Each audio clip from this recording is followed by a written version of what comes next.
تالا یادو مستر گڈکی ڈکی کی آشنا تالا یادو مستر گڈکی ڈکی کی آشنا من خومی داس بی اختیار پزڑا نحمده ونصلي على رسوله الكريم اما بعد.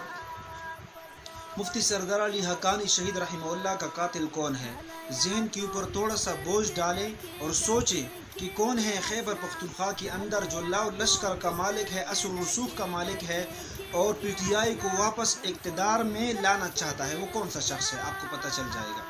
دوسری بات یہ ہے کہ علماء کرام کے بس میں ہے، جمعیت علماء اسلام کی بس میں ہے، قائد جمعیت کی استطاعت کے اندر ہے، طاقت کے اندر ہے کہ وہ مطالبہ کر لے مفتی سردار علی حقانی شہید رحمہ اللہ کے اوپر کہ وہ جوڈیشل کمیشن کا مطالبہ کر لے. تو جب جوڈیشل کمیشن قائم ہو جائے گا تو سارے احتمالات دم توڑ جائیں گے اور یقین کے ساتھ پتہ چل جائے گا، لوگوں کو پتہ چل جائے گا.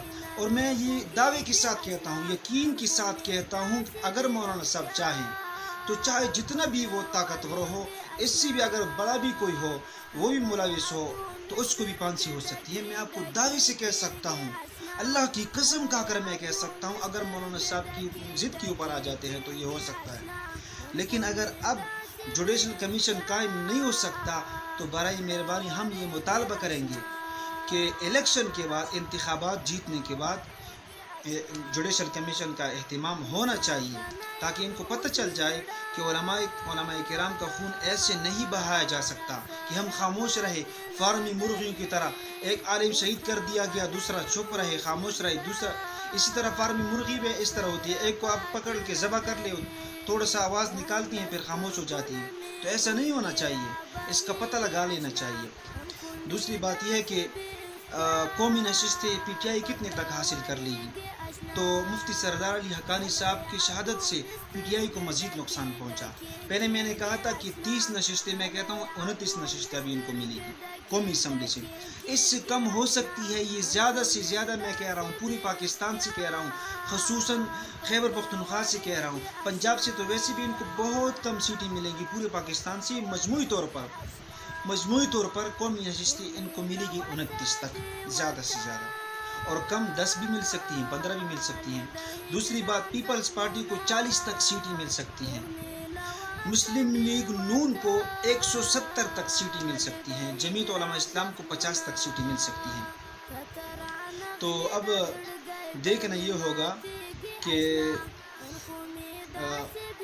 آئندہ انتخابات کب ہوتے ہیں. جب بھی ہو الیکشن، جب بھی ہو، عمران خان کے بہرحال صفایا ہونے والا ہے. پہلے میں نے کہا تھا کہ خیبر پختونخوا سے صفایا ہونے والا ہے تو لوگ ہنستے رہے، لیکن جب بلدیاتی انتخابات میں ان کو پتہ چل گیا، بنو، کوہاٹ اور پشاور جیسے علاقے میں، کاٹلنگ اور علاقہ جات، وہ جو ہمارے مومندی ایجنسی ہے، وہاں کے میئر سب جمعیت نے حاصل کر لی ہیں.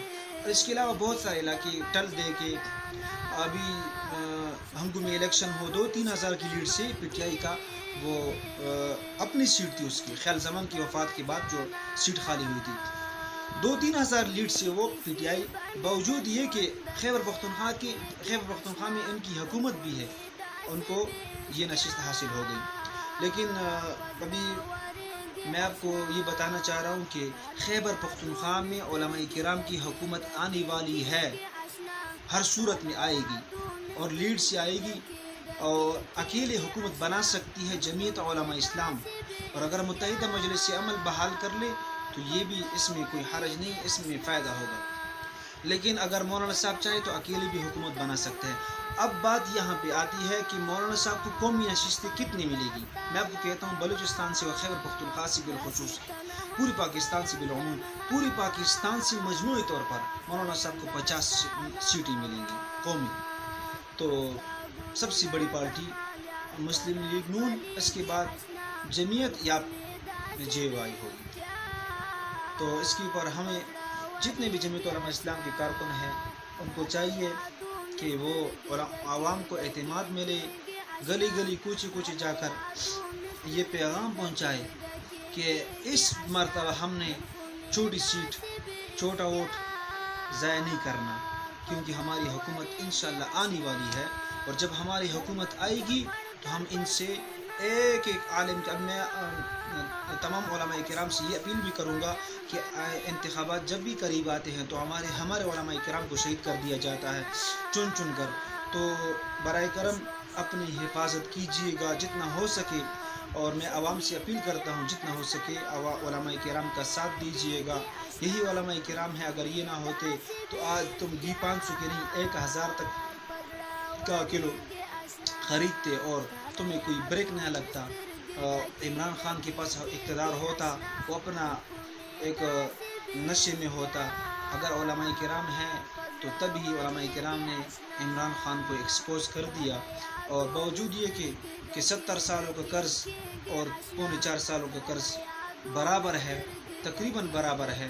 ابھی 70 سالوں میں ہمارے بچے ہم کھائے پیے ہیں، پھلے پھولے ہیں، مگر 4.25 سالوں میں ہم نے کیا کچھ کھایا ہے؟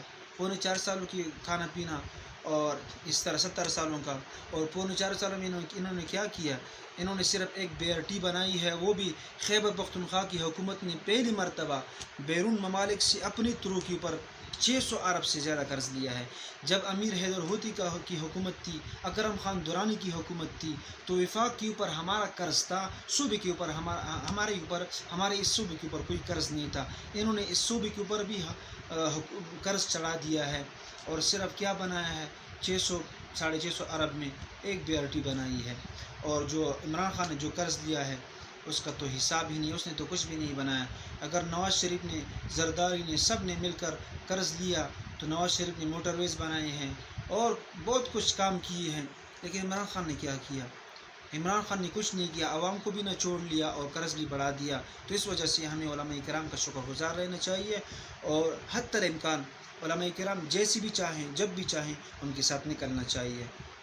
میں تمام جہاں پر خصوصاً اہل کوہاٹ کا شکریہ ادا کرنا چاہوں گا، اور اب بعض لوگ یہ کہتے ہیں کہ جلسے ہو رہے ہیں عمران خان کے، تو میں کہتا ہوں ابھی کوہاٹ میں انہوں نے جلسہ کیا تو 10-12 ہزار لوگ تھے، زیادہ سے زیادہ 10-12 ہزار لوگ اگر لیڈر کے لیے آتے ہیں، وہ جو سابق وزیر اعظم ہوں، تو میرا نہیں خیال ابھی 40,000 پلس ووٹ کارشر زمان کوہاٹ میر کے وہ منتخب ہو گئے ہیں، انہوں نے لیے۔ تو سوچو جب مولانا صاحب یہاں پر جلسہ کریں گے تو ان کے پاس کتنی مخلوق ہوگی۔ تو جلسے تو ہر کوئی کر سکتا ہے، اصل بات یہ ہے کہ ووٹ کون دیتا ہے۔ وہ تو اگرچہ 10-12 ہزار لوگوں میں بہت سارے لوگ شغل کے لیے گئے تھے، تو کہنا نہیں چاہوں گا کہ ہمیں علماء کرام کے ساتھ کھڑے رہنا چاہیے اور ہمیں پر امید رہنا چاہیے۔ انشاءاللہ ثم انشاءاللہ ہم کامیابی ہماری قدم چومیں گے۔ وآخر دعوانا الحمدللہ۔